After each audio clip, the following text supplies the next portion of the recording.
जय महाराष्ट्र मित्रांनो, आजच्या व्हिडिओमध्ये आपण तुम्हाला थोड्याशा वेगळ्या गोष्टी सांगणार आहोत. तर आपण दाखवतोय हा प्लॉट आपण एक 6 महिन्यापूर्वी इथं लागण केली होती. एक कापणी झालेली आहे. आता दुसऱ्या छाटणीसाठी अजून वेळ आहे.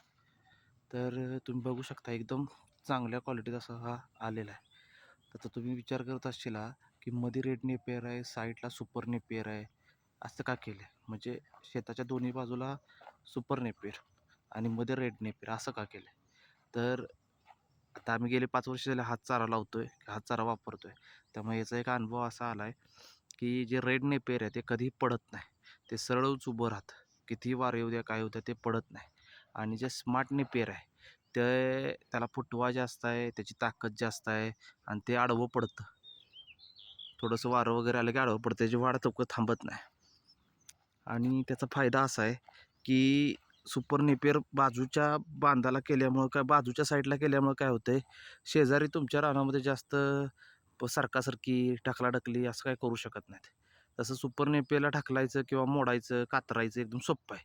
पण सॉरी रेड नेपियरला एकदम कातरायचं किंवा ढकलून द्यायचं, त्याच्यावर अतिक्रमण करणं सोपं आहे रेड नेपियरवरती. पण सुपर नेपियरवरती अतिक्रमण करणं खूप अवघड आहे. ते कितीही तुम्ही त्याला हे करायचा प्रयत्न करा, ते थांबत नाही गावात. ते त्याच्या ताकदीनं परत उभं राहतं.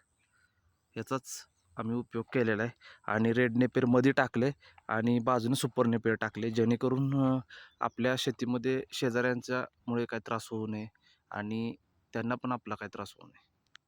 तर धन्यवाद. जय महाराष्ट्र.